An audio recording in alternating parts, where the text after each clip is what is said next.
Hello, everyone.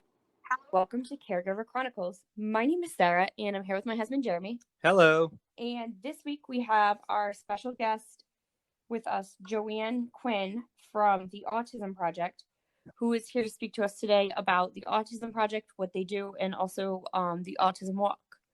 So, Joanne, would you like to introduce yourself? Sure. I'm Joanne Quinn. I'm the executive director here at the Autism Project. We are actually a local grown grassroots organization, and I'm entering into my 20th year here. I'm also the proud mother of 3 young men, Michael, Daniel, and Patrick. And my youngest son, Patrick, is a young man with autism who is now 26. Oh, wow. So, that's great that you're involved in autism while also, being an autism parent. You're involved in the project and things like that. So can you tell us how the Autism Project got started? Sure. The Autism Project started years ago. It grew out of the schools. There was a core group of educators across Rhode Island, actually, who were in pre-K through probably 3rd grade. And they were beginning to see a lot more students coming in with a diagnosis back then of either PDD, NOS, pervasive developmental disorder, or autism, or Asperger's. And it was a whole different learning style for the children. And they were trying to figure out how to connect with them to teach them. So they took a lot of time. So they took a lot of time and did research around the country to see how other states were educating kids with autism, educating students. And they really landed in North Carolina, at the University of North Carolina, in their philosophy of structured teaching. And now the Autism Project built on that. And also the original founders believed that it needed to be a parent and professional collaboration in every single thing we do. And we've grown from being a consultative resource to schools, to training of parents, educators, anybody who makes eye contact with us. We're doing a lot of work now with first responders and nurses throughout the lifespan system, and especially the community organizations, so that we can have acceptance. We can have people understand if someone has a characteristic similar to autism, this is some of the strategies you can do to better engage with the individual, have them be part of the group, and be more successful. And so we grew, and also now do social skills groups. Our favorite time of the year is summer camp Want to Go Again. And we do quite a bit of training online now. COVID has really taught us to get out of our comfort zone and get into the technology world, which is really beginning to grow for us. Yes. Actually, that was one of our questions, is how has the pandemic affected the project? It really made us have to stop and pivot quickly, because when we closed down a year ago, the majority of our work is in the schools and kids coming here and families for either support or social skills groups. We were running 31 social groups a week, and suddenly it stopped.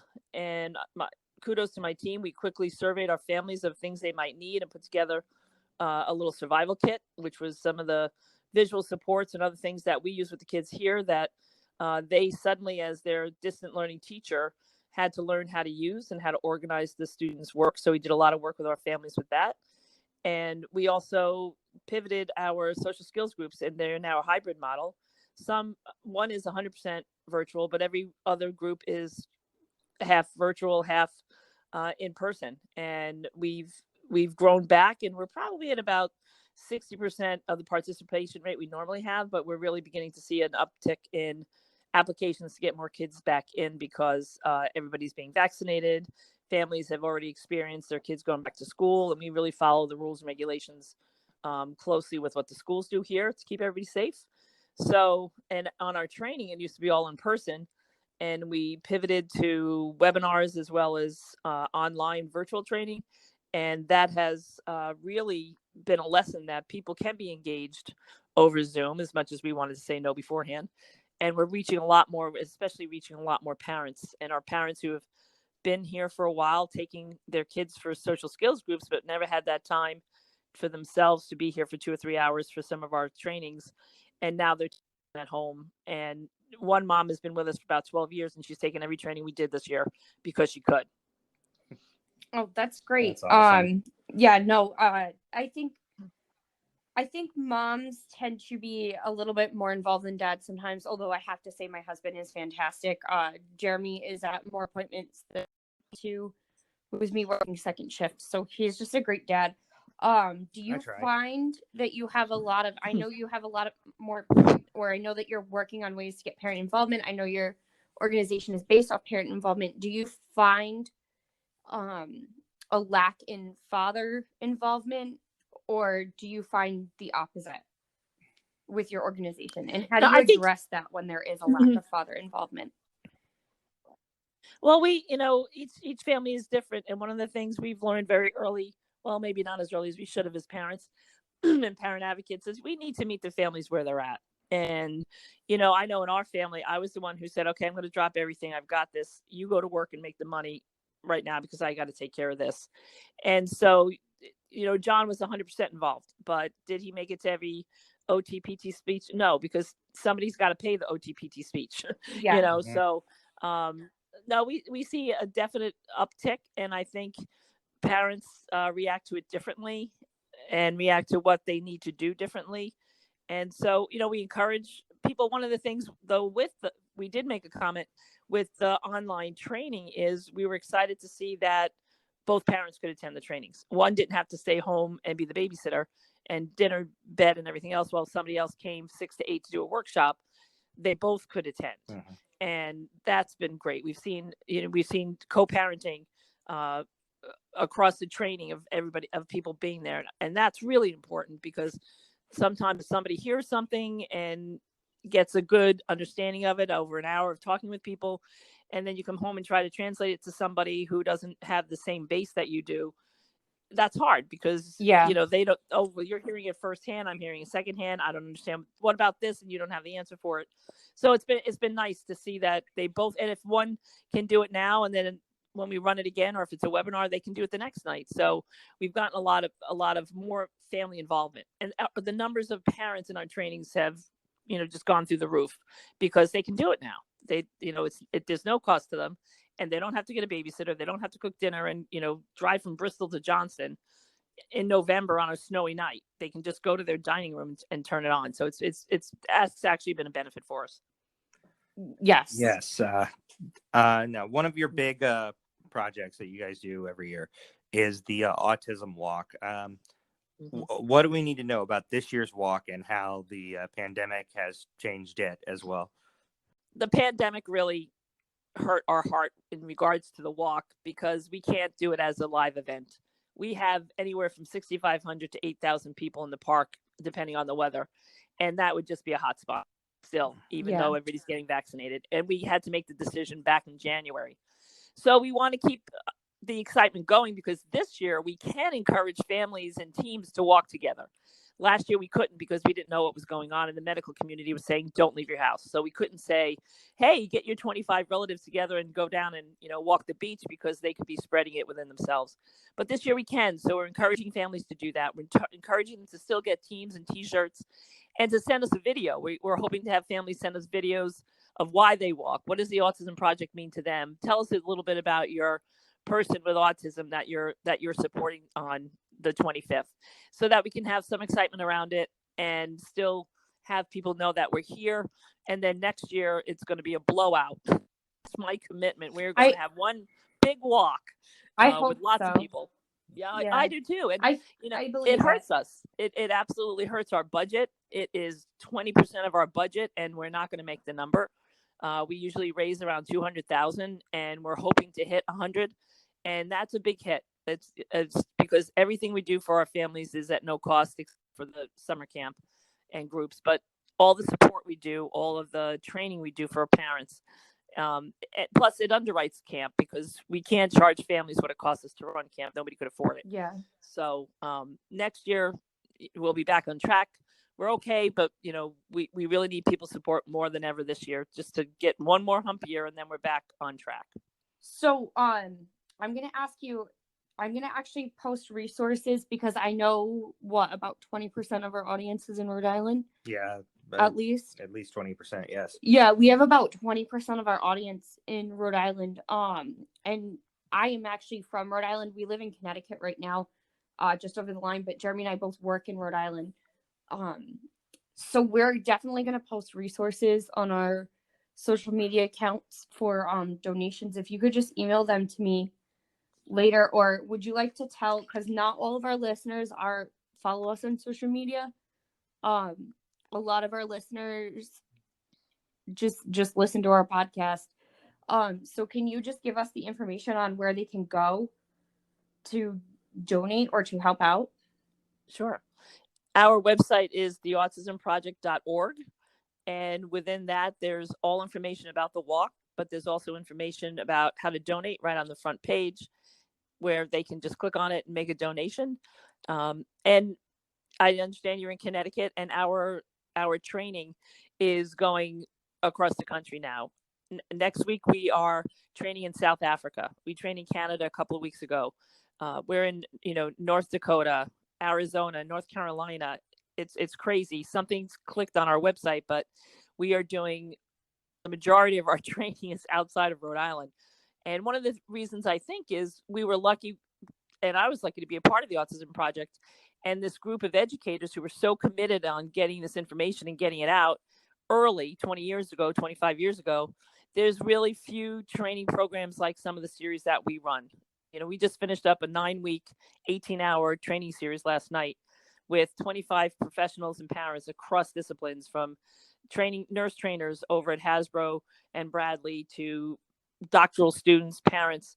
And they just said, we've never had so much comprehensive information. It's 9 weeks, 8 topics on autism that we go over. And we had 3 self-advocates in the audience, all them to join it and to tell us, where are we slipping up? What word is too old? And they were so happy at the end and said, we were a little nervous about this, and as were we don't want to talk about somebody's challenges when they're sitting across the table from us.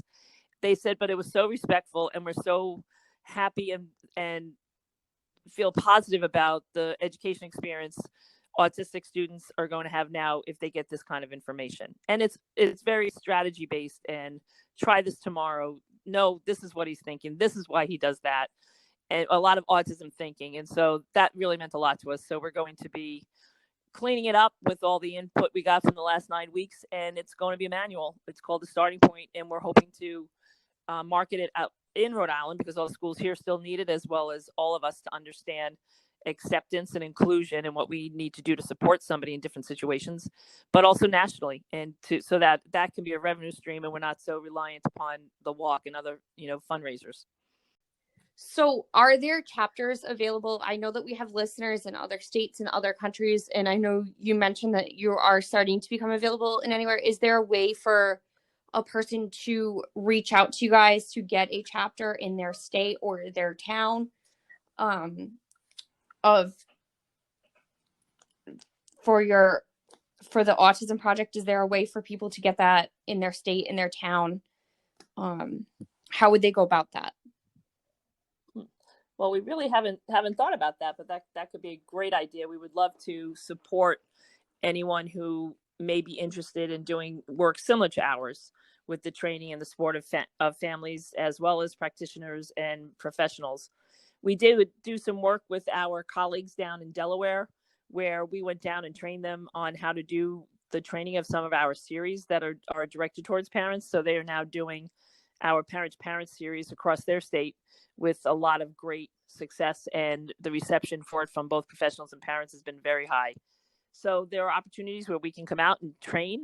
We just finished a pilot of a Train the Trainer manual program, of our premier training program, A Starting Point, that's 18 hours long, and was one of the first things I ever did with the Autism Project.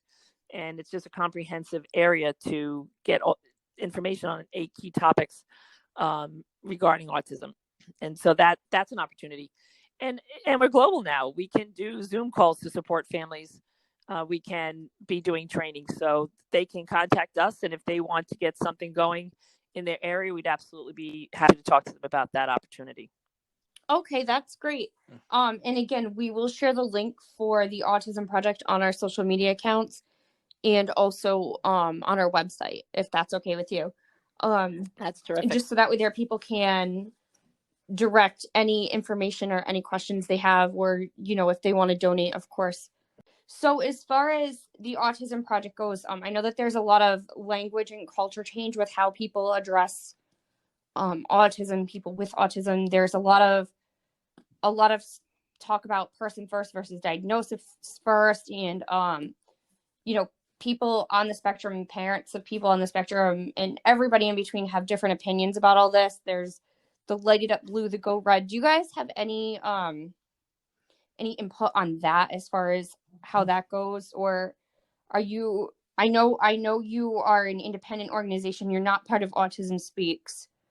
What are your thoughts on all of that? Like, as far as how all that goes, and how are you using the person first in the culture change around it? How are you integrating that in your program?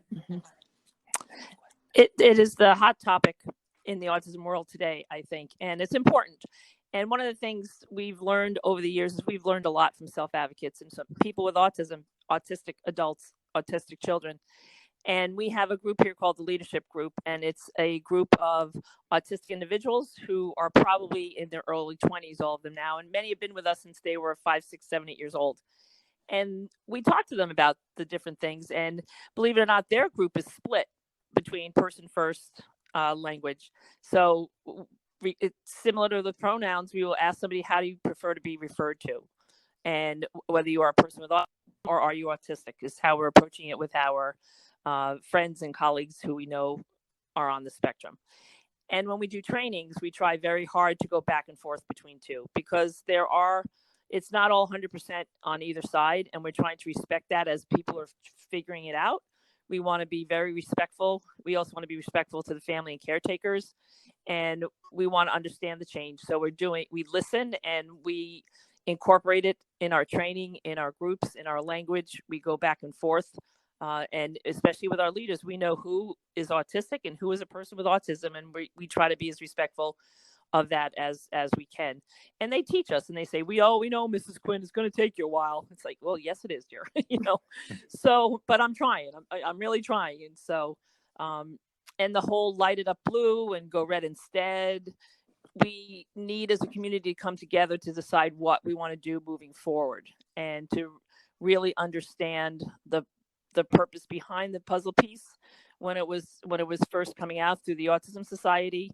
And it was figuring out, it wasn't a piece was missing, it was figuring it out. But we don't all know that. And it's a trigger point for a lot of people now. So, okay, as a group, as best we can, we need to say where we're going to go next. Some people have the infinity ring, which I think is great. And, that just shows inclusion and unified. So is that where we're going to, but we as a community really need to figure out a way of coming together to do that and to have something that is more inclusive and not divisive. Because, just today I was on a call and it's child abuse awareness. So they're going to light it up blue for the last 2 weeks of April, and everybody's going to be confused, because of all the information we got regarding, light it up blue. And then the beginning of the month, it's half red and half gold for red instead. And I'm not quite sure what the gold is for, but everybody's going to think it's the American Heart Association. So it's find a color or brand that's unique to us and not already so strongly branded with other people. And, I leave that to the next generation, but I fully support it. We have to flex, we have to change, and we have to listen. And so that's how we work with it here at the Autism Project. Exactly. And I love that. And I appreciate that. Like I said, I know that there's a lot of controversy with that. Jeremy and I are big on, we need both awareness and acceptance, because without awareness, you can't have acceptance. Awareness is good. Acceptance is better. And acceptance leads to inclusion. Exactly. And inclusion leads to unified. That's exactly what we're promoting here. And my son participated. Special Olympics has a phenomenal program of unified sports. It was a game changer for my family and for my son. It was in high school, And his partners, the peers who did not have IEPs, got to know Patrick in a very even playing field, and they learned how to support Patrick. They traveled out to Arizona for one of the meets that they were in the national championship, and they won, but they flew out without parents. They had the supervisors from school and everybody, and those kids learned more than my son did. But they were just like, oh, that's Pat. Oh, if I need him to do something, I just have to say, Pat, stand on the blue square, and he knows where to stand. Oh, okay. And off they went. This next generation, I think it was the class of 2013, was the first class that had full inclusion of kids with special needs or special letter IEPs, however we refer to it, in their class from kindergarten on. So it's natural for them. They're like, what? You tell Pat to stand on the blue spot. What are you worried about? Then he knows where he's supposed to go. So they had this almost inherent learning to help people of all differences. And they realized that everybody has different brains and different neurology and different, challenges and strengths. And I'm so hopeful for the next generation based on the interaction my son had those last 3 years. He had a great school experience with our community anyway, but those last 3 years were transformative for him. Yeah. As well as his partner friends. It transformed them too. Yeah. Yes. I see a lot of that with my boys. I think we see a lot more. I mean, well, right now, our youngest son is not in an inclusion class because with the pandemic, it's just not safe. He needs the extra support. So with the pandemic, like, it's not safe to even put him in a general education class for part of the day. He's just isolated, which it's not the worst thing because they're doing well with therapy with him and everything, but it's also not so great because the other kids just don't get as much exposure to Joey, and they don't get to learn. They don't get to know Joey. However, I'm sure that'll be different next year. Yeah. Yeah, and you can't have 100% inclusion if Joey doesn't have the skills to be successful. Exactly. My included. He was in a significantly separate class, probably the majority of his education career, but we took the successful times for him to be out. I refused to have him only go out for birthday parties and cupcakes.